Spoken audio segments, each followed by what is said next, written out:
वृक्ष कहते हैं खूब फलो, दान के पथ पर सदा चलो। सभी को दो शीतल छाया, पुण्य है सदा काम आया। विनय से सिद्धि सुशोभित है, अकड़ किसकी टिक पाती है। प्रकृति कुछ पाठ पढ़ाती है, मार्ग वह हमें दिखाती है। प्रकृति कुछ पाठ पढ़ाती है। ये शब्द हैं, ये पंक्तियां हैं श्री कृष्ण सरल की। नमस्कार दोस्तों, स्वागत है आपका तिवारी एकेडमी में। और आज के इस वीडियो में हम बात करने वाले हैं कक्षा 9 के सामाजिक विज्ञान में इतिहास के अध्याय 4 की। तो सबसे पहले इस वीडियो की शुरुआत में, जैसा कि आप देख सकते हैं अपनी स्क्रीन पर, हमें जानकारी दी हुई है जीविका, अर्थव्यवस्था एवं समाज के ऊपर। ये जानकारी इस अध्याय के लिए बहुत ज़रूरी है। तो सबसे पहले हम इसे देखेंगे, समझेंगे, उसके बाद आगे बढ़ेंगे। दोस्तों, यहाँ पर हमें यह बताया गया है कि इस खंड 2 में हम अर्थव्यवस्थाओं और जीविका के विषय में अध्ययन करेंगे, पढ़ेंगे, समझेंगे, जानेंगे। और हमें पढ़ते हुए, अध्ययन करते हुए इस बात पर विचार करना है कि जो आधुनिक विश्व है ना, उसमें जो वनवासी हैं और वनवासियों के साथ में है जो चरवाहा समुदाय, उनकी ज़िंदगी में किस किस तरह के बदलाव आए, यानी परिवर्तन आए, और ये जो बदलाव आए इनको तय करने में उन्होंने किस तरह का योगदान दिया। ये सब कुछ हमें आज इस अध्याय में देखना है, इसी पर चर्चा भी करनी है। इसके अलावा हम ये भी देखेंगे कि ये जो आधुनिक विश्व जिसमें आज हम हैं, इसका उदय किस प्रकार से हुआ है। और साथ ही हम ये भी विचार करेंगे कि अक्सर कारखानों में, शहरों पर और बाज़ार को आपूर्ति करने वाले जितने भी औद्योगिक और कृषि क्षेत्र हैं, इन पर ही क्यों ध्यान दिया जाता है। हम ये भूल जाते हैं दोस्तों कि इन क्षेत्रों के बाहर कुछ दूसरी अर्थव्यवस्थाएं भी हैं, कुछ दूसरे लोग भी हैं। ये लोग वही हैं जो राष्ट्र के लिए महत्व रखते हैं। और आधुनिक दृष्टि से देखने पर हमें ऐसा लगता है कि चरवाहों और वनवासियों, घुमंतू किसानों और खाने की चीज़ें बीन कर गुजर करने वालों की ज़िंदगी अतीत में कहीं अटक कर रह गई है। आप देखेंगे पूरे इतिहास में हम राजा महाराजाओं और जिन्होंने उनका जुल्म सहा, उनके विषय में ही चर्चा करते हैं, है ना। जिन्होंने विकास किया, जो विकास का कारण है, जो कारण बने हमारे आज आधुनिक विश्व का, हम उन सभी लोगों को, उन सभी विषय वस्तुओं को और उन सभी पहलुओं को कहाँ पूरी तरह से देख पाते हैं, जान पाते हैं, केवल अनुमान लगा सकते हैं। दोस्तों, समकालीन विश्व के उदय का अध्ययन करते हुए उनके प्रति हमारा रवैया कुछ ऐसा रहता है मानो उनकी ज़िंदगी का कोई महत्व ही नहीं है। दोस्तों, ये जो खंड 2 की हम बात कर रहे हैं, इसके अध्यायों में हम इस बात को रेखांकित करेंगे या किया हुआ है कि हमें उनकी ज़िंदगी के बारे में जानना चाहिए।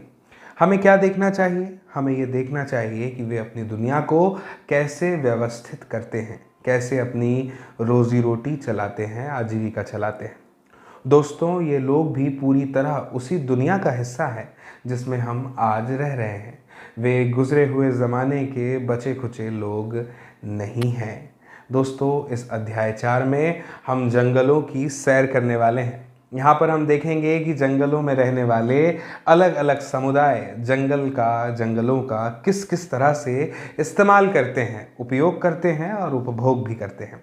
दोस्तों, यहाँ पर हमें ये पता चलने वाला है कि 19वीं सदी का जो समय था ना, उसमें उद्योग और शहरों, जहाजरानी और रेलवे का उदय किस प्रकार से हुआ, कैसे विस्तार हुआ, और लकड़ी और अन्य वन उत्पादों के लिए जंगल पर दबाव कितना बढ़ गया था। कौन से समय में? 19वीं सदी में। ठीक है दोस्तों, इन नई ज़रूरतों, जो नई ज़रूरतें पैदा हुई बढ़ती जनसंख्या के साथ, बढ़ते औद्योगिकरण के साथ, बढ़ते नगरीकरण के साथ और मांगों के चलते जंगलों के प्रयोग से संबंधित कायदे कानून बदले गए और जंगलों के रखरखाव की एक नई पद्धति, एक नई मेथड सामने आई।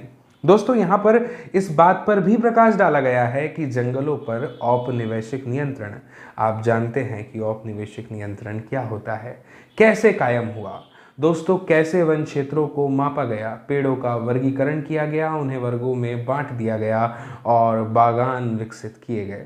दोस्तों, ये सारे परिवर्तनों से, बदलावों से जो वन संसाधन थे उनका इस्तेमाल करने वाले स्थानीय समुदायों की ज़िंदगी पर भी असर पड़ेगा भी, स्वाभाविक बात है। दोस्तों, उन्हें नई व्यवस्था में काम करने और अपने जीवन को नए सिरे से संगठित करने के लिए विवश किया गया, लेकिन बहुधा उन्होंने इन नियमों और कानूनों के खिलाफ बगावत भी की और सरकारों को अपनी नीतियाँ बदलने के लिए बाध्य किया, यानी मजबूर किया। दोस्तों, इस अध्याय में हम इस बात का अंदाज़ा लगा पाएंगे कि भारत और इंडोनेशिया में इन परिवर्तनों का इतिहास क्या रहा है, और फिर बात करेंगे अंत में अध्याय 5 की। और अध्याय 5 के लिए अगले वीडियो में हम देखेंगे उसे, है ना। उसमें हम भारत और अफ्रीका के पहाड़ों और रेगिस्तानों, मैदानों, पठारों में चरवाहों के पद चिन्हों को ढूंढने की कोशिश करेंगे, देखेंगे। और इन दोनों क्षेत्रों में चरवाहा समुदाय आबादी का एक महत्वपूर्ण हिस्सा है, फिर भी हम विरले ही कभी उनके जीवन का अध्ययन करते हैं। उनका इतिहास पाठ्यपुस्तकों के पन्नों में शामिल नहीं हो पाता। दोस्तों, अध्याय 5 में हमें पता चलेगा कि जंगलों पर स्थापित होते जा रहे नियंत्रण, कृषि विस्तार, चारागाहों के सिमटते जाने से उनके जीवन पर किस तरह के असर पड़े। और दोस्तों, इस हिस्से में हम उनके आवागमन, अपने समुदाय के साथ उनके रिलेशनशिप, संबंधों और बदलते परिवेश के अनुरूप वह खुद को कैसे ढालते हैं, इसके बारे में भी जानने का हमें अवसर यानी मौका मिलेगा। जब तक हम अलग अलग समुदायों, समाजों, इन सभी के जीवन में आ रहे जो परिवर्तन है, जो बदलाव है, इनको देखना शुरू नहीं कर देते, बूझना शुरू नहीं करेंगे, तब तक हमें इस बात को अच्छी तरह नहीं समझ पाएंगे हम कि आज की दुनिया किस प्रकार से बनी है। दोस्तों, साथ ही जो आधुनिकीकरण हुआ उसकी समस्याओं को भी हम तब तक पूरी तरह से नहीं समझ पाएंगे जब तक कि हम उससे पर्यावरण पर पड़ रहे प्रभावों, असर पर विचार नहीं करेंगे। मुझे उम्मीद है कि आप समझ गए कि ये जानकारी हमारे लिए क्यों इतनी ज़रूरी थी पढ़ना। जब भी हम कोई नया विषय पढ़ते हैं, जब भी हम नया कोई अध्याय पढ़ते हैं, तो हमारे लिए बहुत ज़रूरी है कि हम उस अध्याय को पढ़ने से पहले, उस विषय को समझने जानने से पहले उसके इंट्रोडक्शन पर बात कर लें, चर्चा कर लें कि हम वो कौन सी विषय वस्तु है जो इस अध्याय में देखने वाले हैं। इससे होता ये है कि हम उस अध्याय के प्रति थोड़े से जागरूक हो जाते हैं, एकाग्र हो जाते हैं और परिचित हो जाते हैं। हमें कोई भी विषय वस्तु एकदम से नई नहीं लगती। हमें पता चलता है कि खास करके बात जब इतिहास की हो तो वो हमारे ही किस्से से जुड़ा हुआ हिस्सा है जिसका हम अध्ययन कर रहे हैं। फिलहाल बात करेंगे वन्य समाज और उपनिवेशवाद की। यही तो है अध्याय 4। ठीक है, तो सबसे पहले पैराग्राफ में हमें यह बताया गया है कि अपने स्कूल और घर में चारों ओर नज़र दौड़ाकर उन सभी वस्तुओं को पहचानिए जो जंगल की है। मैं आपको बता सकता हूँ कि ये पैराग्राफ पढ़ने के बाद में आपकी जो भी सूची बनेगी जंगलों की वस्तुओं की, उसमें ज़रूर इजाफा होगा, बढ़ोतरी होगी। आपने शायद नहीं सोचा होगा उन वस्तुओं के नाम यहाँ पर दिखाए गए हैं जो हमें जंगल से ही प्राप्त होती है। मैं पढ़ना शुरू करता हूँ, ध्यान से सुनिएगा और बताइएगा मुझे कमेंट में ज़रूर अगर आप पहचान पाएँ कि इसके बारे में तो हमने नहीं सोचा था कि ये जंगल से प्राप्त होने वाली वस्तु है। चलिए देखते हैं। दोस्तों, किताब का कागज़, मेज, कुर्सियाँ, दरवाजे, खिड़कियाँ, वे रंग जिनसे आपके कपड़े रंगे जाते हैं, मसाले, आपकी टॉफ़ी के सेलोफेन रैपर, बीड़ियों के तेंदुपत्ते, गोंद, शहद, कॉफ़ी, चाय और रबड़। लेकिन सिर्फ इतनी ही वस्तुएं नहीं हैं। इसके साथ चॉकलेट में इस्तेमाल होने वाला तेल जो साल के बीजों से निकलता है, खाल से चमड़ा बनाने में इस्तेमाल होने वाला चर्म शोधक टैनिन या दवाओं के रूप में उपयोग में लाए जाने वाली जड़ी बूटियाँ, इस्तेमाल होने वाली जड़ी बूटियाँ, इन सब को भी हमें नहीं भूलना चाहिए। और हाँ, बांस, जलावन की लकड़ी, घास, कच्चा कोयला, पैकिंग में उपयोग होने वाली वस्तुएं, फल फूल, पशु पक्षी एवं ढेरों दूसरी चीज़ें भी तो जंगलों से ही आती हैं। दोस्तों, मैं आपको बता दूं कि अमेज़न या पश्चिमी घाट के जंगलों के एक टुकड़े में पौधों की 500 अलग अलग प्रजातियां मिल जाती हैं। दोस्तों, लेकिन दुख क्या है? दुख इस बात का है कि ये विविधता तेजी से लुप्त होती जा रही है। औद्योगिकरण का दौर है और इस दौर में सन 1700 से 1995 के बीच में मैं आपको बता दूं कि 139 लाख वर्ग किलोमीटर जंगल, आप सोचिए 139 लाख मतलब जिसकी लंबाई भी 139 लाख वर्ग 139 लाख किलोमीटर है और चौड़ाई भी 139 लाख किलोमीटर है। ये जंगल यानी दुनिया के क्षेत्रफल का 9.3% भाग जो है दोस्तों, वो औद्योगिक इस्तेमाल, खेती बाड़ी, चारागाहों और ईंधन को लकड़ी के लिए साफ कर दिया गया, यानी अब ये नहीं रहा। समझ गए आप? ठीक है, तो अब मुझे उम्मीद है कि आप समझ पा रहे हैं इस अध्याय की विषय वस्तु को। अब हमें इस प्रश्न को देखना है, वनों का विनाश क्यों? ये प्रश्न का जवाब जितना हम जानते हैं उससे ज़्यादा गहरा और ज़्यादा बड़ा है, इसे समझिए। दोस्तों, वनों के लुप्त होने को सामान्यतः वन विनाश कहते हैं, है ना? और वन विनाश कोई नई समस्या तो बिल्कुल भी नहीं है। वैसे तो मैं आपको बता दूं कि ये प्रक्रिया कई सदियों से चली आ रही थी, लेकिन औपनिवेशिक शासन के दौरान इसने कहीं अधिक व्यवस्थित और व्यापक रूप ग्रहण कर लिया है। सोचिए, व्यवस्थित और व्यापक रूप ग्रहण किसने किया? इस समस्या ने। दोस्तों, आइए अब हम भारत में वन विनाश के कुछ कारणों पर गौर करते हैं। सबसे पहले देखते हैं ज़मीन की बेहतरी। दोस्तों, सन 1600 में हिंदुस्तान यानी भारत के कुल भूभाग के लगभग छठे हिस्से पर खेती होती थी। समझिएगा, आंकड़ों पर ज़रूर ध्यान दीजिएगा।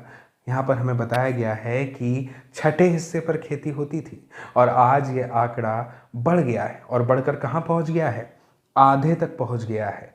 दोस्तों, इन सदियों के दौरान जैसे जैसे आबादी बढ़ती चली गई, जनसंख्या में इजाफा होते चला गया, खाद्य पदार्थों की मांग में भी वृद्धि हुई और वैसे वैसे किसान भी जंगलों को साफ करके खेती की सीमाओं को विस्तार देते चले गए। औपनिवेशिक काल में खेती में तेजी से फैलाव आया, है ना? क्या आप इस चित्र को देख रहे हैं? When the valleys were full, जब घाटियाँ भरी पड़ी थी। जॉन डॉसन की ये एक पेंटिंग है। लकोता जैसे देशज अमेरिकी आदिवासी समूह जो इन विशाल उत्तर अमेरिकी मैदानों में रहते थे, इनका अर्थतंत्र अत्यंत वैविध्यपूर्ण था। वे मक्का उगाते, बीसन का शिकार करते और जंगली पौधों की खोज में रहते थे। अंग्रेज आबादकारों ने बीसनों के लिए विशाल भूभाग को खुला छोड़ना बेकार समझा। 1860 के बाद बीसनों की बहुत बड़ी संख्या में हत्या की गई। उम्मीद है आप चित्र देख पा रहे हैं, समझ पा रहे हैं। दोस्तों, अब इसकी कई वजह थी। पहली, अंग्रेजों ने व्यावसायिक फसलों, जैसे कि व्यावसायिक फसल कौन सी? पटसन, गन्ना, गेहूं, कपास, इन सभी के उत्पादन को जमकर प्रोत्साहित किया। 19वीं सदी के यूरोप में बढ़ती शहरी आबादी का पेट भरने के लिए खाद्यान्न और औद्योगिक उत्पादन के लिए कच्चे माल की ज़रूरत थी। लिहाजा दोस्तों, इन फसलों की मांग में इजाफा हुआ, यानी वृद्धि हुई। और दूसरी वजह क्या थी कि 19वीं सदी की शुरुआत में औपनिवेशिक सरकार जो थी ना, उसने जंगलों को क्या किया? अनुत्पादक समझा, यानी यहाँ से कोई भी उत्पादन नहीं प्राप्त किया जा सकता व्यावसायिक तौर पर, इसे समझिएगा। और दोस्तों, उनके हिसाब से इस व्यर्थ के बियाबान पर खेती करके उससे राजस्व और कृषि उत्पादों को पैदा किया जा सकता था और इस तरह राज्य की आय में बढ़ोतरी की जा सकती थी। दोस्तों, यही एक वजह थी कि 1880 से 1920 का जो समय था, उसके बीच में हुआ ये कि खेती योग्य ज़मीन के क्षेत्रफल में 67 लाख हेक्टेयर यानी 67 लाख हेक्टेयर की बढ़त हुई, यानी खेती का क्षेत्र बढ़ा दिया गया। अब आप इस बात को समझिए कि जब खेती के क्षेत्र को बढ़ाया गया तो ज़मीन कोई ऐसी चीज़ नहीं है कि जब हमें ज़्यादा चाहिए तो उसको पकड़कर दो हिस्सों से खींच दिया जाए और वो बड़ी हो जाएगी। जितनी उपलब्ध है उसी का उपयोग किया जा सकता है, चाहे आप उसमें घर बना कर रहें, चाहे आप उसमें खेती करें, कोई उद्योग करें, फैक्ट्री डालें, मिल डालें या जंगल के लिए उसका उपयोग हो। समझ रहे हैं ना? तो ये इतना इजाफा कैसे हुआ? जो जंगल थे, जो वन थे, उनकी कटाई हुई, तब उनको खेती के लिए बदला गया उस भूमि को। दोस्तों, खेती के विस्तार को हम विकास का सूचक तो मानते हैं, लेकिन हमें यह नहीं भूलना चाहिए कि ज़मीन को जोतने के पहले जंगलों की कटाई करनी पड़ती है। मुझे उम्मीद है आप बात समझ गए। इस बॉक्स में क्या जानकारी दी है, चलिए इस पर गौर करते हैं। दोस्तों यहाँ पर बताया गया है कि किसी स्थान पर खेती न होने का मतलब है उस जगह का गैर आबाद होना नहीं है। ठीक है, यानी कि हमें ये बता रहे हैं कि भैया अगर किसी स्थान पर खेती नहीं होती तो इसका मतलब उस जगह का गैर आबाद होना कभी नहीं होता। जब गोरे आबादकार ऑस्ट्रेलिया पहुंचे तो उन्होंने दावा किया कि ये महाद्वीप खाली था। दोस्तों वास्तव में ये आदिवासी पथ प्रदर्शकों के नेतृत्व में पुरातन रास्तों से इस भूभाग में प्रविष्ट हुए थे। ऑस्ट्रेलिया के विभिन्न आदिवासी समुदायों के अपने स्पष्ट विभाजित इलाके थे, समझ रहे हैं आप, बटे हुए थे।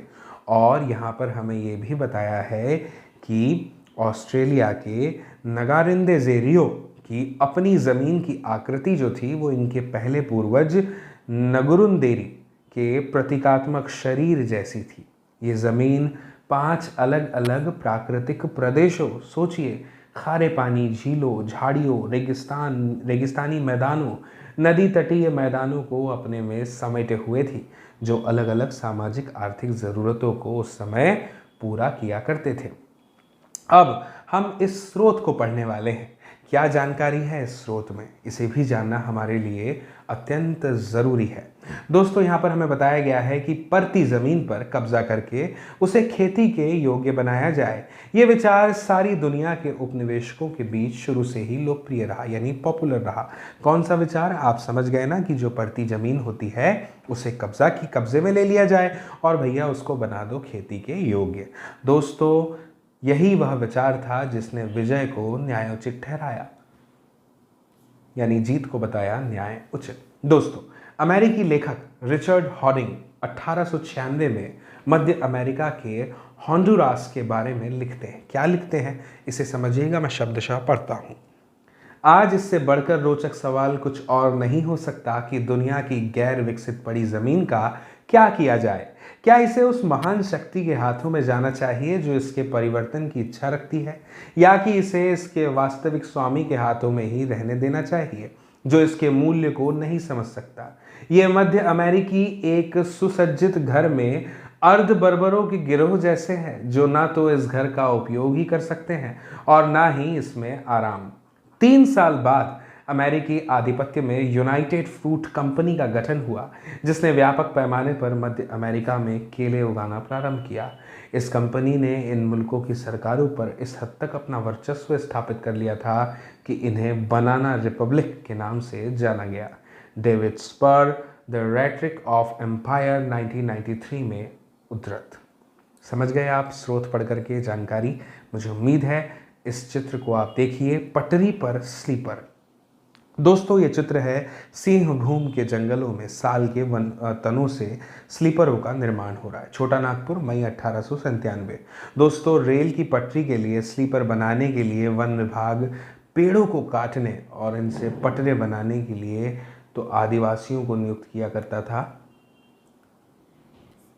लेकिन उनको अपने घर बनाने के लिए इन पेड़ों को काटने की अनुमति नहीं थी। नया शब्द हमारे सामने आया है, स्लीपर। दोस्तों रेल की पटरी के आर पार लगे लकड़ी के जो तख्ते होते हैं जो पटरियों को उनकी जगह पर रोक के रखते हैं, उन्हें स्लीपर कहा जाता है। मुझे उम्मीद है आप समझ गए हैं। कुछ ये पटरी है मान लीजिए, तो ये जो बीच में लगे होते हैं इन्हें कहा जाता है। खैर आगे बढ़ते हैं। दोस्तों 19वीं सदी की शुरुआत तक क्या हमें जानकारी दी जा रही है यहाँ पर कि जब 19वीं सदी की शुरुआत हुई तब तक के इंग्लैंड में ओक ट्री, आपने नाम सुना होगा, यानी बलूत के जंगल लुप्त होने लगे थे, गायब होने लगे थे। और इसकी वजह से हुआ ये कि जो शाही नौसेना है उसके लिए लकड़ी की आपूर्ति में मुश्किल आने लगी, है ना, मुश्किल आकर खड़ी हो गई। और मजबूत और टिकाऊ लकड़ी की जो नियमित आपूर्ति है उसके बिना आप समझ लीजिए कि अंग्रेजी जहाज़ तो बन ही नहीं सकते थे, क्योंकि बनने के लिए चाहिए एक ऐसी लकड़ी जो टिकाऊ है और मजबूत है ना। दोस्तों जहाज़ों के बिना शाही सत्ता कैसे बचाई जाएगी और बनाई रखी जा सकती है। 1820 के दशक में खोजी दस्ते हिंदुस्तान की वन संपदा का अन्वेषण करने के लिए भेजे गए कि भैया जाओ ढूंढ के लाओ। 1 दशक लगा, यानी 10 साल, और उसके भीतर बड़े पैमाने पर पेड़ जो है वो काटे जाने लगे और भारी मात्रा में लकड़ी का हिंदुस्तान से होने लगा निर्यात। अब आप समझिएगा, 1850 के दशक में रेल लाइनों के प्रसार ने, जब रेल लाइनें बढ़ने लग गई तो उस समय लकड़ी के लिए एक नई तरह की मांग पैदा कर दी। जो शाही सेना है उसके आवागमन और औपनिवेशिक व्यापार के लिए रेल लाइनें अनिवार्य थी। इंजनों को चलाने के लिए ईंधन के तौर पर और रेल की पटरियों को जोड़े रखने के लिए स्लीपरों के रूप में लकड़ी की भारी ज़रूरत थी, यानी ईंधन के लिए भी और पटरियों को जोड़े रखने के लिए भी स्लीपरों के तौर पर। आप समझिए कि 1 मील लंबी रेल की पटरी के लिए 1760 से लेकर 1760 से लेकर 2000 स्लीपरों की आवश्यकता पड़ती थी। कितनी लंबी रेल की पटरी के लिए? 1 मील लंबी रेल की पटरी के लिए, यानी महज कितना कम होता है 1 मील, है ना, 1.5 किलोमीटर के आसपास। और उसके लिए कितनी स्लीपरों की आवश्यकता पड़ रही है? 1760 से 2000 स्लीपरों की आवश्यकता। कितने पेड़ काटे जाते होंगे। और दोस्तों, भारत में रेल लाइनों का जाल 1860 के दशक से तेजी से फैला। 1890 तक लगभग 25,500 किलोमीटर लंबी लाइनें बिछाई जा चुकी थी। कितने पेड़ काटे गए होंगे, गिनती नहीं की जा सकती। दोस्तों, 1946 में इन लाइनों की लंबाई 7,65,000 किलोमीटर तक बढ़ चुकी थी। 1890 से 1946 के बीच में इनकी लंबाई 25,000 किलोमीटर से 7,65,000 किलोमीटर तक बढ़ गई थी। आप सोचिए अंतर कितना बड़ा है। रेल लाइनों के प्रसार के साथ साथ दोस्तों, बड़ी तादाद में पेड़ भी काटे गए। अकेले मद्रास प्रेसिडेंसी की अगर हम बात करें तो, अगर 1850 की बात करें तो उसके दशक में प्रति वर्ष 35,000 पेड़ सिर्फ स्लीपरों के लिए ही काटे गए। सरकारों ने आवश्यक मात्रा की पूर्ति के लिए निजी ठेके दिए। इन ठेकेदारों ने बिना सोचे समझे पेड़ काटना शुरू कर दिया। रेल लाइनों के इर्द गिर्द जंगल तेजी से गायब होने लग गए। इस चित्र को आप देख सकते हैं जो यहाँ पर दिया है आपकी स्क्रीन पर। बांस के बेड़े कासालांग नदी में बहकर जाते हुए चिट्टगांग पर्वतीय पट्टी। ठीक है, इस चित्र को देखिए। रंगून के एक लकड़ी गोदाम में लकड़ी के शहतीर सहेजता हुआ ये हाथी है जो आपको चित्र में दिख सकता है। औपनिवेशिक दौर में अक्सर हाथियों का उपयोग किया जाता था जंगलों और लकड़ी के गोदामों में भारी भरकम लकड़ी को उठाने के लिए। ठीक है, अब आगे बढ़ते हैं और पढ़ते हैं ये स्रोत ख। यहाँ पर हमें बताया गया है कि मुल्तान और सुक्कूर के बीच इंडस वैली रेलवे नाम से लगभग 300 मील लंबी एक नई लाइन बनाई जानी थी। दोस्तों, मैं जब भी किसी जगह के नाम को लेता हूँ आपके समक्ष, कोई सन की बात करता हूँ, कोई जानकारी देता हूँ, तो मुझे ऐसी उम्मीद रहती है, अपेक्षा कि आप उसे ध्यान में रख रहे हैं, क्योंकि ये पारिस्थितिक दृष्टिकोण से महत्वपूर्ण साबित हो सकता है। तो आप लोग नामों को ज़रा ध्यान दीजिएगा और स्मरण रखने का प्रयास कीजिएगा। जहाँ कहीं मुझे ऐसा लगता है कि समझाने की आवश्यकता है, वहाँ पे मैं निसंदेह रुक कर आपको समझाता भी हूँ, ये आप जानते हैं। यहाँ पर क्या जानकारी दी गई है कि मुल्तान और सुक्कूर के बीच में जो इंडस वैली है, वहाँ से मतलब जो इसके बीच में इंडस वैली रेलवे नाम से लगभग 300 मील लंबी एक नई लाइन बनाई जानी थी। ठीक है, 2000 स्लीपर जो हैं प्रति मील की दर से इसके लिए 10 फुट गुणा 10 इंच गुणा 5 इंच या 3.5 घन फुट प्रति इकाई के 6 लाख स्लीपर की ज़रूरत होगी, या कि 2 लाख क्यूबिक फीट से ऊपर लकड़ी की। दोस्तों, इन इंजनों को ईंधन के लिए लकड़ी चाहिए। दोनों तरफ से प्रतिदिन एक ट्रेन व 1 मन प्रति ट्रेन मील के हिसाब से सालाना 2,19,000 मन की ज़रूरत होगी। इसके अलावा ईंटों के लिए भी भारी मात्रा में ईंधन की ज़रूरत होगी। स्लीपर मुख्य रूप से सिंध के जंगलों से आया करेंगे। यह ईंधन सिंध और पंजाब के झाऊ, तमरिस्क और झान के जंगलों से लाया जाना था। दूसरी नई line northern state railway Lahore से मुल्तान तक थी। आंकड़ों के हिसाब से इसके निर्माण के लिए 22 लाख स्लीपर की ज़रूरत होगी। ये एक स्रोत था जो हमने पढ़ा था, लिया गया है E.P. Stabbing the forest of India भाग 2 1923 से। दोस्तों, इस चित्र को आप देखिए। ईंधन की लकड़ी इकट्ठा कर घर लौटती ये औरतें हैं, ये चित्र हैं। और ये जो चित्र है ये लट्ठे ले जाते हुए ट्रक का चित्र है।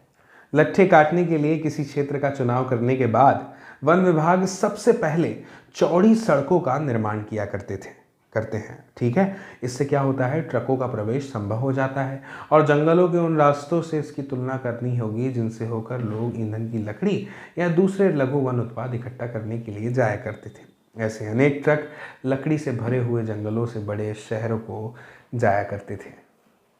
अब बात करते हैं बागानों की। दोस्तों, यूरोप में आपने सुना भी होगा, आप थोड़ा बहुत जानते भी होंगे कि चाय, कॉफ़ी और रबड़ की बढ़ती मांग को पूरा करने के लिए इन वस्तुओं के बागान बने, है ना, चाय, कॉफ़ी और रबड़ के। और मैं आपको बता दूं कि एक भारी हिस्सा किनका, प्राकृतिक वनों का, इनके लिए, चाय, कॉफ़ी और रबड़ के लिए साफ किया गया बागानों का उस समय। और जो औपनिवेशिक सरकार थी उन्होंने क्या किया कि उस समय जंगलों को ले लिया अपने कब्जे में और जो जंगलों के विशाल हिस्से थे उनको बहुत सस्ती दरों पर क्या किया कि यूरोपीय बागान मालिकों को सौंप दिया और इन इलाकों की बाड़ाबंदी करके जंगलों को साफ कर दिया गया और चाय, कॉफ़ी की खेती की जाने लगी।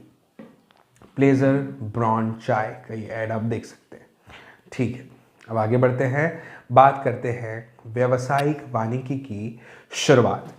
दोस्तों, अभी हमने क्या पढ़ा कि जहाज और रेल की पटरियां, इन दोनों को बिछाने के लिए, बनाने के लिए अंग्रेज़ों को जंगलों की ज़रूरत थी, है ना। दोस्तों, मैं आपको बता दूं, अंग्रेज़ों को इस बात की चिंता थी कि स्थानीय लोगों के द्वारा जंगलों का उपयोग और व्यापारियों द्वारा पेड़ों की अंधाधुंध कटाई से जंगल क्या हो जाएंगे, नष्ट हो जाएंगे, यानी ख़त्म हो जाएंगे।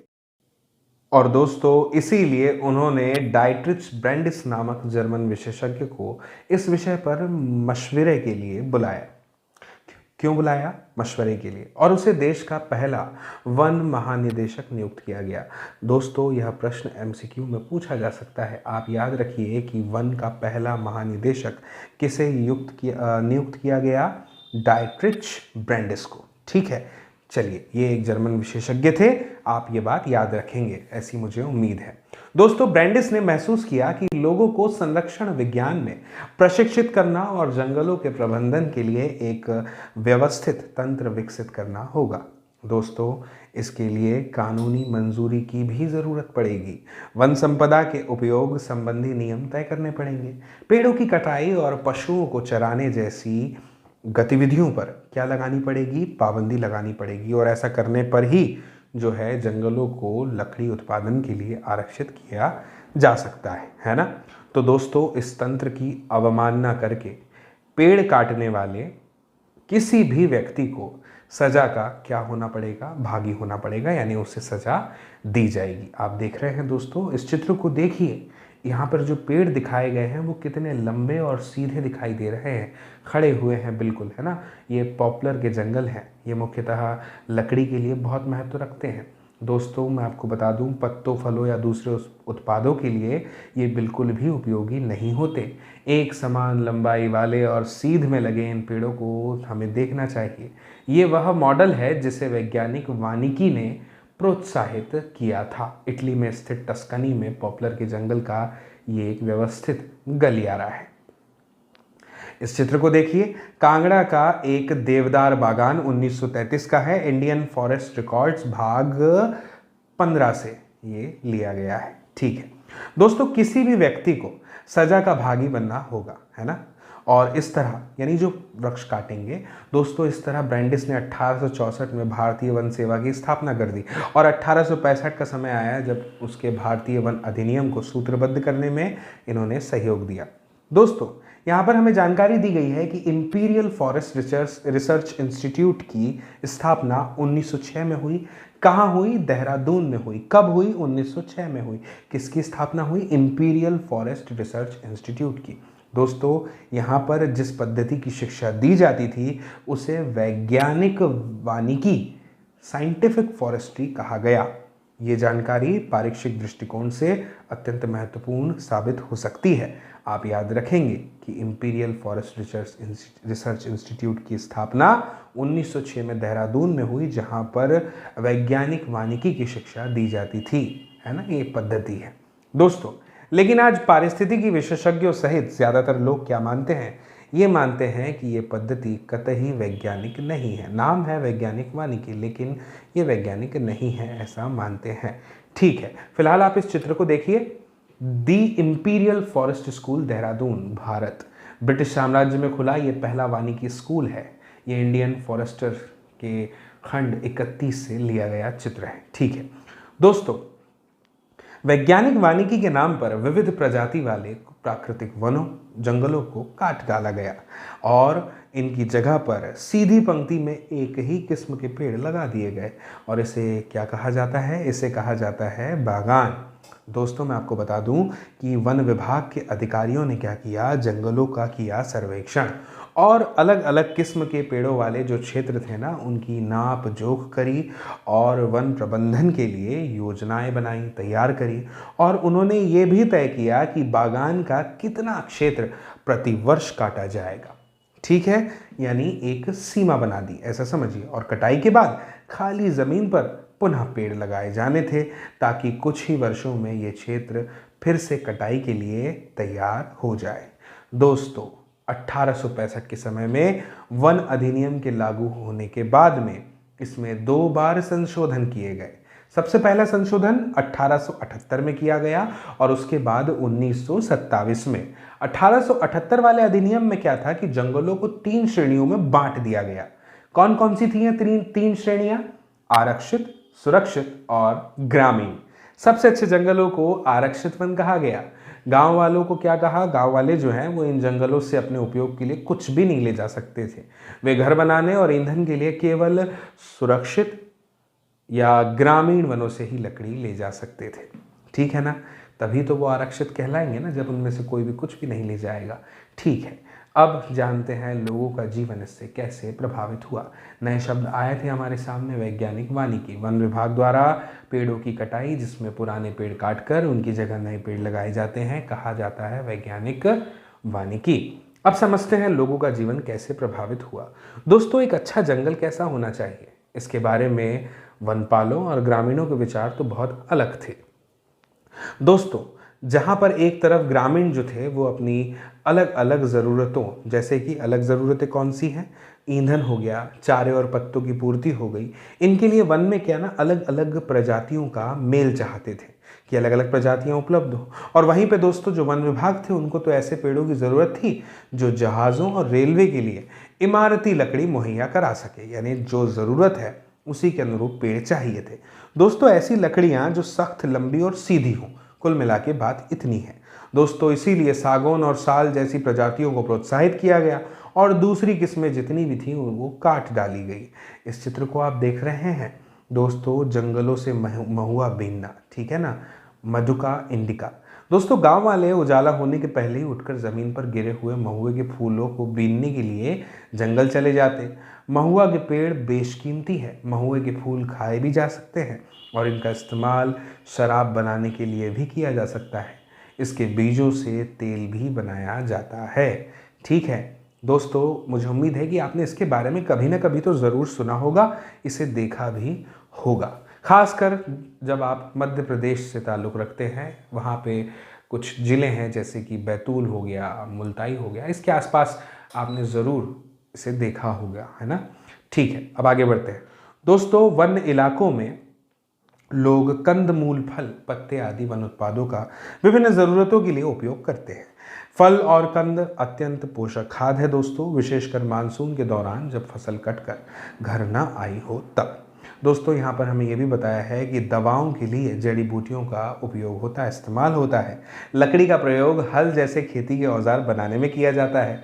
बांस से बेहतरीन बाड़े बनाई जा सकती है और इसका उपयोग छतरी तथा टोकरी बनाने के लिए भी किया जा सकता है।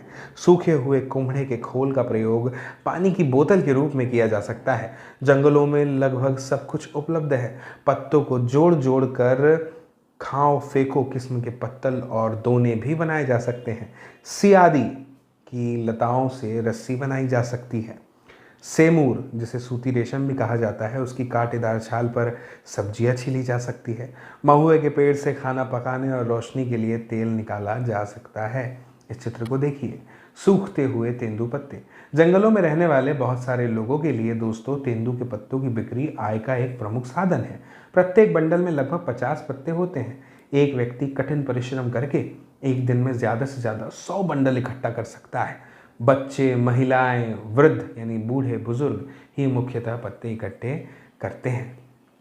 इस चित्र को देखिए, खलिहानों से अनाज लाते हुए। खलिहानों से पुरुष टोकरियों में अनाज ला रहे हैं। पुरुष जो हैं वो अपने कंधों के आर पार एक छड़ी में बंधी टोकरियों को लाते हैं और जबकि जो औरतें हैं वो इन टोकरियों को अपने सिर पर रख करके लाती हैं। दोस्तों, वन अधिनियम जब आया तो उसके चलते देश भर में क्या हुआ कि गांव वालों की जो मुश्किलें थी वो और ज़्यादा बढ़ गई। क्यों हुआ इसे समझिए। ऐसा, इस कानून के बाद में घर के लिए लकड़ी काटना, पशुओं को चराना, कंद मूल फल इकट्ठा करना आदि रोजमर्रा की जो गतिविधियां थी ये सब की सब गैर कानूनी बन गई थी। और दोस्तों, अब उनके पास जंगलों से लकड़ी चुराने के अलावा कोई और चारा नहीं बचा और पकड़े जाने की स्थिति में वे वन रक्षकों की दया पर होते जो उनसे घूस ऐंठते थे। दोस्तों, मैं आपको बता दूं, जलावनी लकड़ी एकत्र करने वाली औरतें विशेष तौर से परेशान रहने लगी। मुफ्त खाने पीने की मांग करके लोगों को तंग करना पुलिस और जंगल के चौकीदारों के लिए सामान्य बात हो गई थी। अब हम देखते हैं वनों के नियमन से खेती कैसे प्रभावित हुई। दोस्तों, यूरोपीय उपनिवेशवाद का सबसे गहरा प्रभाव झूम या घुमंतू खेती की प्रथा पर दिखाई पड़ता है। और मैं आपको याद दिला दूं कि जब हम कक्षा 8 का इतिहास पढ़ रहे थे तब हमने उसमें भी ये बात देखी थी, गौर किया था अध्याय में। अगर आपने वो सब वीडियोस देखे हैं तो आप ये बात से परिचित होंगे या आपने पढ़ा होगा कक्षा 8 में तो भी आप इस बात से परिचित होंगे। आपको पता है कि झूम खेती, घुमंतू खेती क्या होती है। दोस्तों, एशिया, अफ्रीका और दक्षिण अमेरिका के अनेक भागों में ये खेती का एक परंपरागत तरीका है और इसके कई सारे परंपरागत नाम भी हैं, स्थानीय नाम हैं।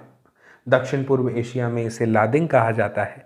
अगर बात करें मध्य अमेरिका की तो उसमें इसे मिल्पा कहा जाता है। अफ्रीका में इसे चितमेन या तावी कहा जाता है। श्रीलंका में इसे चेना कहा जाता है। हिंदुस्तान में घुमंतू खेती के लिए धया है ना, पेंदा, बेवर, नेवड़, झूम, पोडू, खंदाद और कुमरी ऐसे ही कुछ स्थानीय नाम हैं जो प्रसिद्ध है, फेमस है। ठीक है, मुझे उम्मीद है आपको ये बात समझ में आई होगी। हमने पहले भी पढ़ा है, मैं जानता हूँ आपको पता है। ठीक है दोस्तों, घुमंतू कृषि के लिए जंगल के कुछ भागों को बारी बारी से काटा और जलाया जाता है। मानसून की पहली बारिश के बाद इस राख में बीज बो दिए जाते हैं और अक्टूबर-नवंबर में फसल काट दी जाती है। इन खेतों पर 2-1 साल तो खेती करने के बाद उन्हें 12 से 18 साल तक के लिए परती छोड़ दिया जाता है जिससे वहां फिर से जंगल पनप जाए। दोस्तों, ये जो भूखंड है इनमें मिश्रित फसलें उगाई जाती है, जैसे मध्य भारत और अफ्रीका में ज्वार बाजरा, ब्राज़ील में कसावा और लैटिन अमेरिका के अन्य भागों में मक्का व फलियां। आप ये चित्र देख सकते हैं।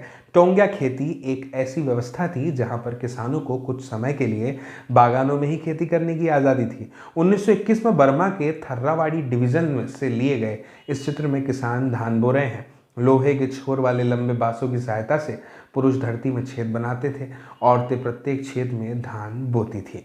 दोस्तों, यूरोपीय वन रक्षकों की नज़र में यह तरीका जंगलों के लिए नुकसानदेह था और उन्होंने ये महसूस किया कि जहाँ पर कुछ एक सालों के अंतर पर खेती की जा रही हो, ऐसी ज़मीन पर रेलवे के लिए इमारती लकड़ी वाले पेड़ जो हैं वो नहीं उगाए जा सकते। आप इस चित्र को देखिए, जंगल के पेंदा या पोदू हिस्सों को जलाना। दोस्तों, घुमंतू खेती में जो घुमंतू खेती थी इसमें जंगलों को साफ किया जाता है। सामान्यतः चट्टानों की ढलानों पर पेड़ों को काटने के बाद राख के लिए इन्हें जला दिया जाता है। इसके बाद इस क्षेत्र में फिर बीज बिखेर दिए जाते हैं और वर्षा से सिंचाई के लिए इन्हें छोड़ दिया जाता है। दोस्तों, जंगल जलाते समय बाकी जो बेशकीमती पेड़ होते हैं ना, उनकी भी फैलती लिपटों की चपेट में आने का खतरा यानी डर रहता है और घुमंतू खेती के कारण सरकार के लिए लगान का हिसाब रखना भी बहुत मुश्किल था। इसीलिए दोस्तों क्या हुआ, सरकार ने घुमंतू खेती पर रोक लगा दी और रोक लगाने का फैसला किया और इसके परिणाम से क्या हुआ, अनेक समुदायों को जंगलों में उनके घरों से जबरन विस्थापित कर दिया गया। कुछ को अपना पेशा बदलना पड़ा तो कुछ ने छोटे बड़े विद्रोहों के जरिए प्रतिरोध किया। आप इस चित्र को देखिए, मछली मारने वाला एक लड़का। बच्चे अपने माँ बाप के साथ जंगल जाते हैं और बहुत जल्द ही वे मछली पकड़ना, वन उत्पादों को इकट्ठा करना और खेती करना सीख लेते हैं। दोस्तों बांस के ट्रैप को जिसे यह लड़का अपने बाएं हाथ में पकड़े है, बहाव के मुहाने पर रखने पर मछली इसमें चली जाती है। अब बात करते हैं शिकार की आज़ादी किसे थी, इस प्रश्न के उत्तर पे। दोस्तों जंगल संबंधी जो नए कानून थे ना, इन्होंने वनवासियों के जीवन को क्या कर दिया था, एक और तरह से प्रभावित कर दिया था। ठीक है दोस्तों, इससे क्या होता था, जो वन कानून थे ना, उनके पहले जंगलों में या उनके आसपास की हम बात करें तो उनके आसपास रहने वाले जो बहुत सारे लोग थे ना, वो हिरन, तीतर जैसे छोटे मोटे शिकार करके अपना जीवन यापन करते रहते थे। लेकिन दोस्तों ये पारंपरिक प्रथा जो थी अब हो गई थी गैर कानूनी। शिकार करते हुए पकड़े जाने वालों को अवैध शिकार के लिए दंड दिया जाता था, दंडित किया जाने लग गया। जहां पर दोस्तों एक तरफ वन कानून ने लोगों को शिकार के ये जो परंपरागत अधिकार थे इससे वंचित कर दिया था, वहीं पर मैं आपको बता दूं कि बड़े जानवरों का शिकार आखेट एक खेल बन गया था। हिंदुस्तान में बाघों और दूसरे जानवरों का शिकार करना सदियों से, मैं आपको बता दूं कि दरबारी और नवाबी संस्कृति का एक हिस्सा रहा था, है ना। ये हमने पढ़ा भी है, हम जानते भी हैं। और अनेक मुगल कलाकृतियों में शहजादों और सम्राटों को शिकार का मजा लेते हुए दिखाया गया है। लेकिन दोस्तों किंतु औपनिवेशिक शासन के समय में शिकार का चलन इस पैमाने तक बढ़ गया कि कई प्रजातियां जो है लगभग पूरी तरह से लुप्त हो गई। आप इस चित्र को देख सकते हैं, नेपाल में शिकार के बाद लॉर्ड रीडिंग का यह चित्र है। फोटो में जो आप लाशें देख रहे हैं ये मरे हुए बाघों की हैं।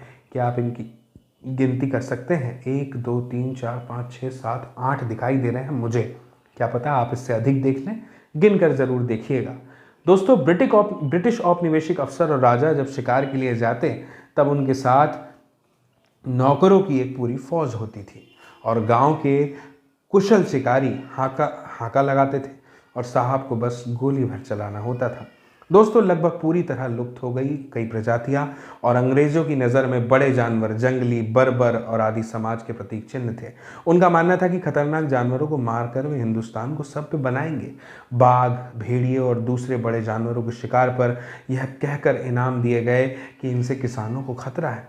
दोस्तों 1875 से 1925 के बीच इनाम के लालच में 80,000 से ज़्यादा बाघ, 1.5 लाख 1,50,000 से ज़्यादा तेंदुए और 2 लाख भेड़िए मार गिराए गए। धीरे धीरे बाघ के शिकार को एक खेल की ट्रॉफी के रूप में देखा जाने लगा। अकेले जॉर्ज यूल नामक एक अंग्रेज अफसर ने 400 बाघों को मारा था। याद रखिएगा ये नाम आप। दोस्तों प्रारंभ में जंगल के कुछ इलाके शिकार के लिए ही आरक्षित थे कि बस इनमें शिकार होगा और कुछ नहीं। और दोस्तों काफ़ी समय के बाद पर्यावरणविदों और संरक्षणवादियों ने आवाज़ उठाई कि जानवरों की इन सारी प्रजातियों की सुरक्षा होनी चाहिए, ना कि इनको मारा जाना चाहिए। ठीक है दोस्तों, इसके बाद है नए व्यापार, नए रोजगार और नई सेवाएं। दोस्तों जंगलों पर वन विभाग का नियंत्रण जो है वो स्थापित हो गया था। अब ये नियंत्रण स्थापित हो जाने से लोगों को कई तरह के नुकसान भी हुए, लेकिन मैं आपको बता दूं कि कुछ लोगों को व्यापार के नए अवसरों का लाभ भी मिला। कई समुदाय दोस्तों इस समय अपने परंपरागत पेशे छोड़ दिए और छोड़ करके वन उत्पादों का व्यापार करने लग गए। महज हिंदुस्तान ही नहीं बल्कि दुनिया भर में दोस्तों कुछ ऐसा ही नज़ारा दिखता है। दोस्तों अगर आप उदाहरण की बात करें तो 19वीं सदी के मध्य में ऊंची जगहों पर रह करके मैनियोक उगाने वाले कुछ ब्राज़ीली अमेज़न के, यहाँ पर नाम दिया गया है, मुंदरुकू समुदाय के जो लोग थे, उन्होंने व्यापारियों को रबड़ की आपूर्ति के लिए जंगली रबड़ के वृक्षों से लेटेक्स एकत्रित करना प्रारंभ कर दिया। दोस्तों मैं आपको बताऊं कि अक्सर आपने फिल्मों में देखा होगा, सीरियलों में, टीवी में देखा होगा कि लोग एक दूसरे के चेहरे का जो मास्क लगा लेते हैं अपने ऊपर, तो वो लेटेक्स का बनाया जाता है। ठीक है, उसी की बात यहाँ पर की जा रही है। तो यहाँ पर हमें यही बताया है। हिंदुस्तान में दोस्तों वन उत्पादों का व्यापार कोई अनोखी बात तो थी नहीं। मध्यकाल से ही यहाँ पर आदिवासी समुदायों द्वारा बंजारा आदि घुमंतु समुदायों के माध्यम से हाथियों और दूसरे सामान जैसे कि खाल हो गई, सींग हो गए, रेशम के कोय हो गए, हाथी दांत हो गया, बांस मसाले हो गए, रेशे, घास, गोंद और राल के व्यापार के सबूत मिलते हैं। लेकिन दोस्तों अंग्रेजों के आने के बाद व्यापारी पूरी तरह से सरकारी नियंत्रण में चला गया था। ब्रिटिश सरकार ने कई बड़ी यूरोपीय व्यापारिक कंपनियों को विशेष इलाकों में वन उत्पादों के व्यापार की इजारेदारी सौंप दी।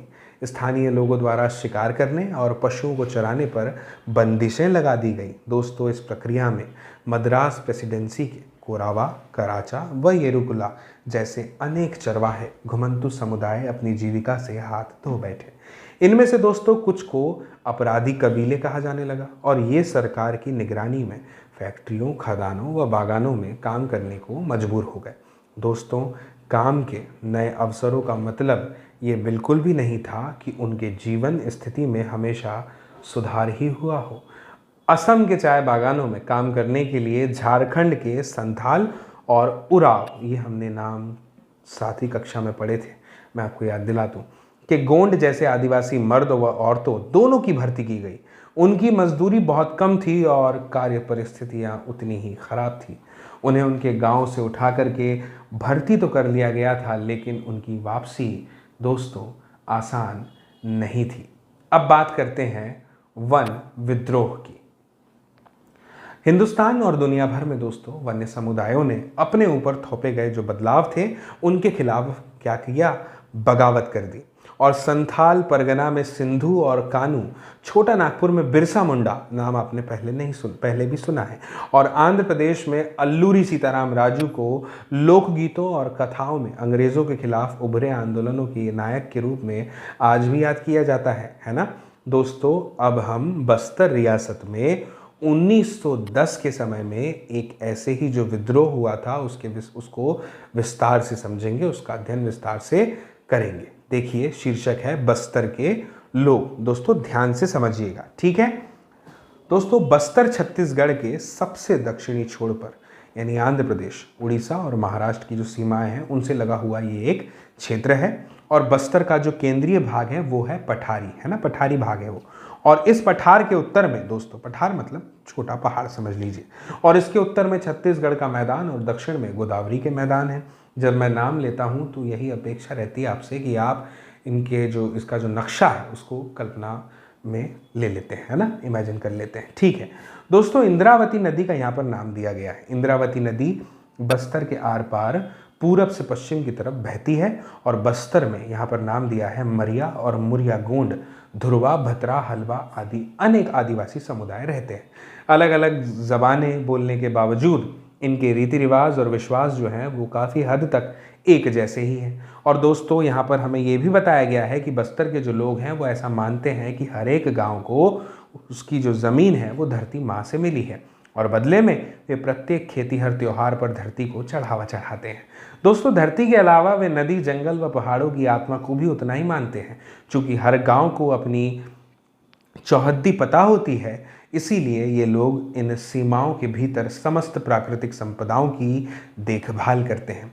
यदि एक गांव के लोग दूसरे गांव के जंगल से थोड़ी लकड़ी लेना चाहते हैं तो इसके बदले में वे एक छोटा सा शुल्क भी अदा करते हैं, जिसे देवसारी, दाण या मान कहा जाता है। कुछ गांव अपने जंगलों की हिफाजत के लिए चौकीदार रखते हैं, जिन्हें वेतन के रूप में हर घर से थोड़ा थोड़ा अनाज दिया जाता है। हर वर्ष एक बड़ी सभा का आयोजन होता है, जहां एक परगने यानी गांव के समूह के गांवों के मुखिया जुटते हैं और जंगल सहित तमाम दूसरे अहम मुद्दों पर चर्चा करते हैं। अब हम बात करेंगे लोगों के भय की। दोस्तों, आप जानते हैं कि सरकार औपनिवेशिक थी इस समय। औपनिवेशिक सरकार ने 1905 में जब जंगल के 2/3 हिस्से को आरक्षित करने और घुमंतु खेती को रोकने या शिकार और अन्य वन उत्पादनों के संग्रह पर पाबंदी लगाने जैसे प्रस्ताव सामने रखे कि ना आप शिकार कर पाएंगे ना आप खेती कर पाएंगे, तो जो बस्तर है वहाँ के लोग बहुत परेशान हो गए, है ना। और कुछ गांवों को आरक्षित वनों में इस शर्त पर रहने दिया गया कि वे वन विभाग के लिए पेड़ों की कटाई और ढुलाई का काम मुफ्त करेंगे और जंगल को आग से बचाए रखेंगे। दोस्तों, बाद में इन्हीं गाँवों को वनग्राम कहा जाने लग गया। और मैं आपको बता दूं कि बाकी गाँव के लोग बगैर किसी सूचना या मुआवजे के हटा दिए गए। काफ़ी समय से गांव वाले ज़मीन के बढ़े हुए लगान और औपनिवेशिक अफसरों के हाथ बेगार और चीज़ों की निरंतर मांग से बहुत त्रस्त थे। इसके बाद दोस्तों, भयानक अकाल का दौर आया, पहले 1899 से 1900 में और फिर आया ये 1907 से 1908 में। याद रखिएगा सन। वन आरक्षण ने चिंगारी का इस समय काम किया। दोस्तों, लोगों ने बाजारों में त्योहारों के मौके पर और जहां कहीं भी कई गांव के मुखिया और पुजारी इकट्ठा होते थे वहां जमा होकर इन मुद्दों पर चर्चा करना प्रारंभ कर दिया। और कांगेर वनों के धुरवा समुदाय के जो लोग थे वो इस मुहिम में सबसे आगे थे, क्योंकि आरक्षण सबसे पहले यहीं पर लागू हुआ था। दोस्तों, हालांकि कोई एक व्यक्ति इनका नेता नहीं था, लेकिन बहुत सारे लोग जो थे वो नेथानार गांव के जो गुंडा धूर हैं उसको इस आंदोलन की एक अहम शख्सियत मानते थे। आप नाम याद रखिएगा, गुंडा धूर। दोस्तों, 1910 का समय था जब आम की टहनियाँ, मिट्टी के ढेले, मिर्च और तीर गांव गांव जो है चक्कर काटने लगे। यह गांव में अंग्रेज़ के खिलाफ बगावत का एक संदेश था। हर एक गांव ने इस बगावत के खर्चे में कुछ न कुछ मदद दी। बाजार लूटे गए, अफसरों और व्यापारियों के घर, स्कूल, पुलिस थानों को लूटा और जलाया गया तथा अनाज का पुनर्वितरण किया गया। दोस्तों, जिन पर हमले हुए उनमें से ज़्यादातर लोग औपनिवेशिक राज्य और इसके दमनकारी कानूनों से किसी न किसी तरह से जुड़े हुए थे। इन घटनाओं के एक चश्मदीद गवाह मिशनरी विलियम वार्ड ने ये लिखा है क्या कि पुलिस वालों, व्यापारियों, जंगल के अर्दलियों, स्कूल मास्टरों और प्रवासियों का हुजूम चारों तरफ से जगदलपुर में चला आ रहा था। दोस्तों, अंग्रेजों ने बगावत को कुचल देने के लिए सैनिक भेजे। आदिवासी नेताओं ने दोस्तों इस समय बातचीत करनी चाहिए, लेकिन अंग्रेज फौज ने उनके तंबुओं को घेर कर उन पर गोलियां चला दी। दोस्तों, इसके बाद बगावत में शरीक जो लोग थे उन पर कोड़े बरसाते और उन्हें सजा देते सैनिक जो हैं वो गांव गांव घूमने लग गए। ज़्यादातर गांव खाली हो गए क्योंकि लोग भागकर जंगलों में चले गए थे और अंग्रेज़ों को फिर से नियंत्रण पाने में 3 महीने, फरवरी मई लग गए। फिर भी दोस्तों वे गुंडा धूर को कभी नहीं पकड़ सके। विद्रोहियों की सबसे बड़ी जीत यह रही कि आरक्षण का काम कुछ समय के लिए क्या कर दिया गया, स्थगित कर दिया गया और आरक्षित क्षेत्र को भी 1910 से पहले की योजना से लगभग आधा कर दिया गया। अब समझिएगा दोस्तों, बस्तर के जंगल और लोगों की कहानी यहीं पर खत्म नहीं होती। आज़ादी के बाद भी लोगों को जंगल से बाहर रखने और जंगलों को औद्योगिक उपयोग के लिए आरक्षित रखने की नीति कायम रही। 1970 के दशक में विश्व बैंक ने यह प्रस्ताव रखा कि कागज उद्योग को लुगदी उपलब्ध कराने के लिए 4600 हेक्टेयर प्राकृतिक साल वनों की जगह देवदार के पेड़ लगाए जाएं। लेकिन स्थानीय पर्यावरणविदों के विरोध के फलस्वरूप इस परियोजना को रोक दिया गया। आइए अब एशिया के एक और हिस्से इंडोनेशिया की तरफ चलते हैं। ज़रा देखते हैं कि इस वक्त वहाँ पर क्या कुछ हो रहा है। अब बात करते हैं जावा के जंगलों में हुए बदलाव की। दोस्तों, जावा को आजकल इंडोनेशिया के चावल उत्पादक द्वीप के रूप में जाना जाता है। अगर आप सिर्फ सुन नहीं रहे हैं तो आपको चीज़ें याद रहेंगी कि जावा को आजकल इंडोनेशिया के चावल उत्पादक द्वीप के रूप में जाना जाता है। लेकिन मैं आपको बता दूं कि एक ज़माने में ये क्षेत्र जो था अधिकांशतः वनाच्छादित था। इंडोनेशिया एक डच उपनिवेश था और जैसा कि हम देखेंगे दोस्तों, भारत और इंडोनेशिया के वन कानूनों में कई समानताएं थी। इंडोनेशिया में जावा ही वह क्षेत्र है जहां डचों ने वन प्रबंधन की क्या करी थी, शुरुआत करी थी। और मैं आपको बता दूं कि यहाँ पर हमें यह भी बताया गया है कि अंग्रेज़ों की ही तरह वे भी जहाज़ बनाने के लिए जावा से लकड़ी हासिल करना चाहते थे और सन 1600 में जावा की अनुमानित आबादी 34 लाख थी। हालांकि दोस्तों उपजाऊ मैदानों में ढेर सारे गांव थे, लेकिन पहाड़ों में भी घुमंतु खेती करने वाले अनेक समुदाय रहते थे। यहाँ पर देखिए हमें बताया है जावा के लकड़हारों के विषय में बताया है कि जावा में कलांग समुदाय के जो लोग थे वो कुशल लकड़हारे और घुमंतु किसान थे, यानी घुमंतु खेती किया करते थे। और दोस्तों उनका महत्व इस बात से आंका जा सकता है कि जब 1755 था तब जब जावा की माताराम रियासत बंटी तो यहाँ के 6000 कलांग परिवारों को भी दोनों राज्यों में बराबर बराबर बांट दिया गया। और दोस्तों उनके कौशल के बगैर सागौन की कटाई कर राजाओं के महल बनाना बहुत ही मुश्किल होता था। डचों ने जब 18वीं सदी में वनों पर नियंत्रण स्थापित करना शुरू किया तब यह हुआ कि उन्होंने भी कोशिश की कि कलांग उनके लिए काम करें। 1770 में कलांगों ने एक डच किले पर हमला कर दिया और इसका प्रतिरोध इसी तरह से जाहिर किया, लेकिन इस विद्रोह को दोस्तों जल्द ही दबा दिया गया। अब बात करते हैं डच वैज्ञानिक वानिकी की। दोस्तों 19वीं सदी में जब लोगों के साथ साथ इलाकों पर भी क्या हुआ, नियंत्रण स्थापित करना जरूरी लगने लग गया, तो जो डच उपनिवेशक थे उन्होंने जावा में वन कानून लागू कर दिया और लागू करने के बाद ग्रामीणों की जंगल तक पहुंच जो थी उस पर बंदिशें थोप दी, बंदिशें लगा दी। इसके बाद क्या होना था दोस्तों, इसके बाद नाव या घर बनाने जैसे खास उद्देश्यों के लिए ही सिर्फ चुने हुए जंगलों से लकड़ी काटी जा सकती थी, और वह भी कड़ी निगरानी में। दोस्तों मैं आपको बता दूं कि इस समय ग्रामीणों को मवेशी चराने, बिना परमिट लकड़ी ढोने या जंगल से गुजरने वाली सड़क पर घोड़ा गाड़ी या जानवरों पर चढ़कर आने जाने के लिए दंडित किया जाने लगा, उन्हें दंड दिए जाने लगे। और भारत की ही तरह यहाँ भी जहाज और रेल लाइनों के निर्माण ने वन प्रबंधन और वन सेवाओं को लागू करने की आवश्यकता पैदा कर दी। 1882 में अकेले जावा से ही 2,80,000 स्लीपरों का निर्यात किया गया। जाहिर है कि पेड़ काटने, लट्ठों को ढोने और स्लीपर तैयार करने के लिए श्रम की आवश्यकता थी, है ना। इस चित्र को देखिए, जंगल से सागौन की लकड़ी ले जाती मालगाड़ी औपनिवेशिक शासन का ये अंतिम दौर है। दोस्तों डचों ने पहले तो जंगलों में खेती की, फिर जमीन पर लगान लगा दिया, और बाद में क्या किया, कुछ गांवों को इस शर्त पर इससे मुक्त कर दिया कि वे सामूहिक रूप से पेड़ काटने और लकड़ी ढोने के लिए भैंसे उपलब्ध कराने का काम मुफ्त में किया करेंगे। दोस्तों इस व्यवस्था को ब्लेंडॉग डिएनस्टेन के नाम से जाना गया, है ना। और बाद में वन ग्रामवासियों को लगान माफी के बजाय थोड़ा बहुत मेहनताना तो दिया जाने लगा, लेकिन वन भूमि पर खेती करने के उनके अधिकार सीमित कर दिए गए। दोस्तों मैं आपको बता दूं सामीन की चुनौती के बारे में। सन 1890 की बात है, जब उसके आसपास सागौन के जंगलों में स्थित रांदुब्लातुंग गांव के निवासी सुरोंतिको सामीन ने जंगलों पर राजकीय मालिकाने पर सवाल खड़ा करना प्रारंभ कर दिया। सोचिएगा, और उसका तर्क क्या था कि चूंकि हवा, पानी, जमीन और लकड़ी राज्य की बनाई हुई नहीं है, इसलिए उन पर उसका अधिकार नहीं हो सकता। जल्द ही दोस्तों एक व्यापक आंदोलन खड़ा हो गया, और इस आंदोलन को संगठित करने वालों में सामीन का दामाद भी सक्रिय था। 1907 तक 3,000 परिवार उसके विचारों को मानने लग गए थे।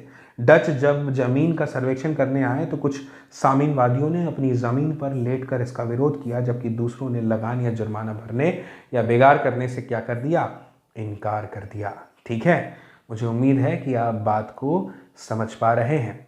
अब हम देखते हैं युद्ध और वन विनाश। दोस्तों पहला और दूसरा विश्व युद्ध आप इससे भली भांति परिचित हैं, पिछले 2 वीडियोस आप देख चुके हैं, अध्याय 2, अध्याय 3 के, है ना। दोस्तों पहले और दूसरे विश्व युद्ध का जंगलों पर गहरा असर पड़ा। भारत में तमाम चालू कार्य योजनाओं को स्थगित करके वन विभाग ने अंग्रेजों की जंगी जरूरतों को पूरा करने के लिए बेतहाशा पेड़ काटे। जावा पर जापानियों के कब्जे से ठीक पहले डचों ने भस्म कर भागो नीति, है ना, अपनाई, जिसके तहत क्या होता था, आरा मशीनों और सागौन के विशाल लट्ठों के ढेर जला दिए गए, जिससे वे जापानियों के हाथ न लग पाए। इसके बाद दोस्तों जापानियों ने वनवासियों को जंगल काटने के लिए बाध्य करके अपने युद्ध उद्योग के लिए जंगलों का निर्मम दोहन किया। बहुत सारे गांव वालों ने इस अवसर का लाभ उठाकर जंगल में अपनी खेती का विस्तार किया, है ना। और जंग के बाद इंडोनेशियाई वन सेवा के लिए इन जमीनों को वापस हासिल कर पाना बहुत कठिन था। दोस्तों हिंदुस्तान की ही तरह यहाँ भी खेती योग्य भूमि के प्रति लोगों की चाह और जमीन का नियंत्रित करने तथा लोगों को उससे बाहर रखने की वन विभाग की जिद के बीच टकराव पैदा हो गया। आप इस चित्र को देख सकते हैं। इंडियन म्यूनिशन बोर्ड सूले पैगोडा पर एकत्रित जहाजों में लादने को तैयार वॉर टिम्बर स्लीपर 1917। देखिए कितने सारे स्लीपर आपको यहाँ पे दिखाई दे रहे हैं, है ना। अब बात करते हैं वानिकी में नए बदलाव की। दोस्तों 80 के दशक की बात है, जब से एशिया और अफ्रीका की सरकारों को यह समझ में आने लगा कि वैज्ञानिक वानिकी और वन समुदायों को जंगलों से बाहर रखने की नीतियों के चलते बार बार टकराव पैदा होते हैं। और इसी के परिणाम स्वरूप दोस्तों यहाँ पर हमें बताया गया है कि वनों से इमारती लकड़ी हासिल करने के बजाय जंगलों का संरक्षण ज़्यादा महत्वपूर्ण लक्ष्य बन गया है। सरकार ने यह भी मान लिया है कि इस लक्ष्य को हासिल करने के लिए वन प्रदेशों में रहने वालों की मदद लेनी ही होगी, और मिजोरम से लेकर केरल तक हिंदुस्तान में हर कहीं घने जंगल सिर्फ इसलिए बच पाए हैं क्योंकि ग्रामीणों ने सरना, देवराकुडू, कान, राई इत्यादि नामों से पवित्र बगीचा समझकर इनकी रक्षा की है। दोस्तों कुछ गांव तो वन रक्षकों पर निर्भर रहने के बजाय अपने जंगलों की चौकसी आप करते रहे हैं। इसमें हर परिवार बारी बारी से अपना योगदान देता है। दोस्तों स्थानीय वन समुदाय और पर्यावरणविद अब वन प्रबंधन के वैकल्पिक तरीकों के बारे में सोचने लग गए हैं। दोस्तों मुझे उम्मीद है कि आपको ये अध्याय पूरी तरह से समझ में आया होगा, ये वीडियो आपको पूरी तरह से समझ में आया होगा। और अगर आपको ये अध्याय, ये वीडियो समझ में आया है तो मेरी आपसे ऐसी अपेक्षा है, उम्मीद है कि आप ज़रूर शेयर करेंगे इस वीडियो की लिंक को अपने दोस्तों, साथियों, सहपाठियों, परिजनों, मित्रों के साथ में, ताकि वे भी देख पाए इस वीडियो को, समझ पाएँ इस जानकारी को। और जल्द ही मुलाकात होगी अगले अध्याय के साथ, अगले वीडियो में। तब तक के लिए नमस्कार।